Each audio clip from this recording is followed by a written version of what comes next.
channel. Today I wanted to talk a little bit about how I teach my kids about Martin Luther King Jr.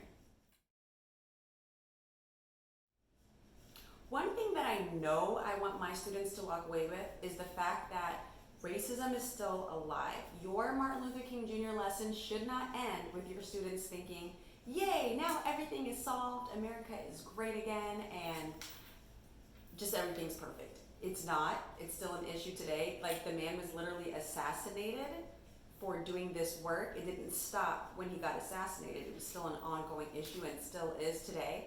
And I think it's so important that kids don't walk away thinking that, yay, now racism is over, because we know that it's not. My friend Lanisha Tab and I created a lesson to kind of help walk our students through it. I'll show you a few highlights from it. Maybe you can pick up some ideas to bring back to your own classroom. So we used PowerPoint to create these ebooks. We made a front cover page, something that would really grab the kids' attention and make them interested in what we were going to be talking about. And then we did our research and we loaded the ebook with information that we wanted to make sure our students knew about Martin Luther King Jr. You can do the same thing for your own students, find a picture, and then type out the information that you want them to learn. And after each page, pause and have discussions with your kids. Make sure they understood the words that you just read. We utilize a lot of turn and talks during this time. Have them turn and talk with a neighbor to process what they just heard, what they just learned, and ask if there are any questions about what they just heard or what they just learned. Back up for a second to say that we review the vocabulary that our students are going to need to access the lesson. Sometimes in social studies there's a lot of new words that your students haven't really interacted with, so make sure they are familiar with the words as you come across them in your conversations. Make sure you're reminding them and referring back to the vocabulary wall that you created so that they are on the same page with definitions. Make sure you always give the kids time to process the information that they are hearing, clear up any misconceptions that anyone might have. I know that some teachers have let me know they feel uncomfortable talking about racism and segregation, but it's not a comfortable topic. So it's okay to feel uncomfortable, but don't be so uncomfortable that you just don't teach it at all. It is very important for the kids to know this history so that history does not continue to repeat itself as it has. So in addition to creating ebooks to bring the information to the students, we also create response sheets that we can capture our students' thinking in their own words. So after they learn something, like say we would read this page and talk about how the time is always right to do what's right. What do you think this quote means? At this time, we would let our kids turn and talk with each other. We would chime in, clear up misconceptions, and then I would send them to their seats and give them a response sheet to start working on, so that I could see where they were, what they were feeling, and what they wanted to say about the information they've been learning. We also take the time afterward to share our responses with each other. And friends, this brings up the best discussions, because the questions that they come up with or the comments that they have to share for the good of the group are just so impactful, and it just makes me so proud to be their teacher when you hear some of the things they come up with on their own. I'd like to talk about the fact that Martin Luther King Jr. was arrested, I think, like 29 times, because sometimes we bring up this romanticized idea of him that he was just this really nice, well-liked figure back then, and everyone looked up to him to lead the way to, equality, and that wasn't the case. People did not like him. He was arrested. He was thrown in jail multiple times, and they're like, what? After all, but he was doing good stuff.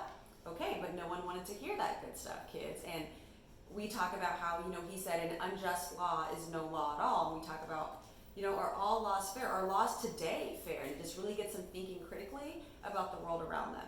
And it's important to teach kids to question things. Always make sure you're checking in with your kids, see how they're feeling before, during, and after the lesson. Make sure there's no role playing going on of like, okay, let's pretend that I'm, a white person back then. I'm going to say this to you, or I'm going to do that to you. Sometimes first grade and kindergarten students like to act things out, and you let them know, no, because that's real trauma that happened to real people, and we don't have to pretend or act it out. We can imagine how bad it was, and we can feel bad for those people without us putting our friends on the spot, making our friends feel uncomfortable, or hurting our friends' people. The black kids in your classroom are not there to be used as props or to pretend or make up scenarios for. Like, please make sure you're not doing that in your classroom. Something very key that we stress that you teach your kids is the fact that there is still racism alive today. Your students should not leave your lesson thinking that Martin Luther King Jr., was this racism superhero, saved the day, solved everything, and now we have no problems. That's just not the case.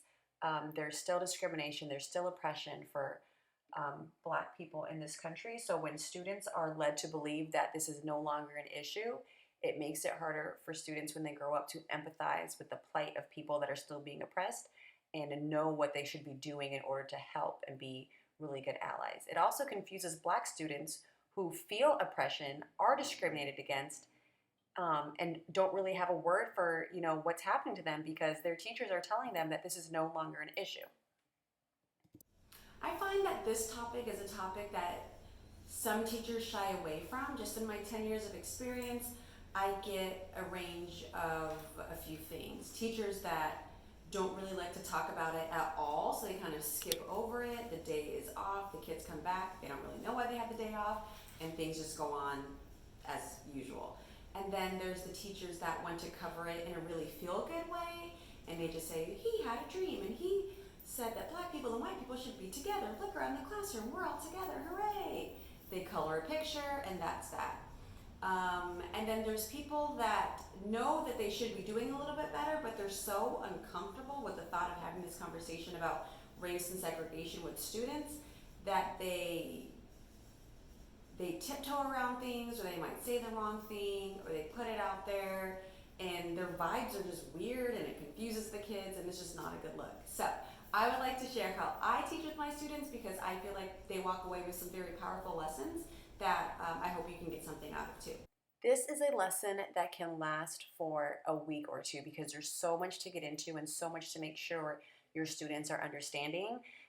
We have discussion questions that we want to make sure our students get the time to turn and talk with each other, share with the whole group, talk with us as the educators in the classroom, as well as maybe meeting up with other classrooms to have these conversations to see what other friends think about what they've been learning about.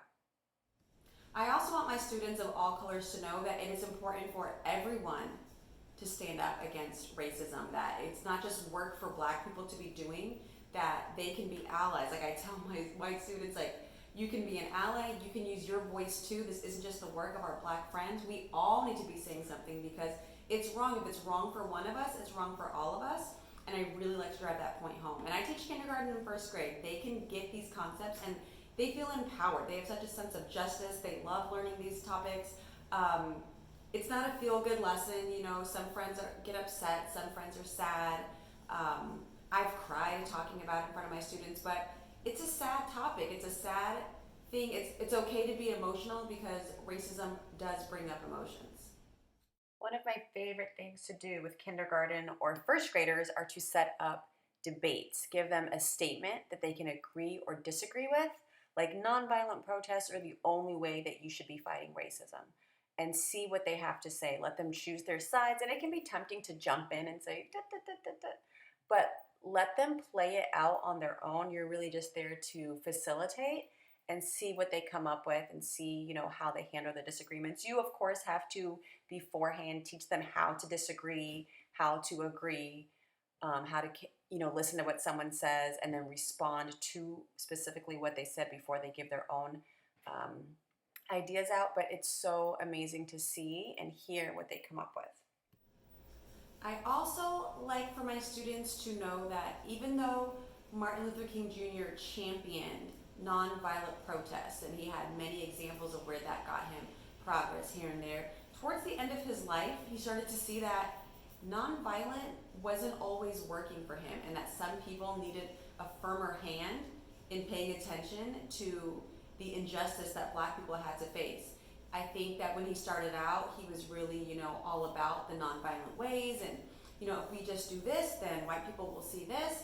And he began to see that nonviolent ways, some white people just didn't care because he wasn't shaking enough feathers, and he began to accept the idea of more violent protest or riots even to get the attention of people to start making some changes in the country. Not that I'm telling my kids, go out there and be violent, but it's important to know that there's more than one way to try to bring about change, especially when dealing with racism. I really hope that this video was informative and helpful. Hopefully you pick up something new that you can teach this year to your students or children at home.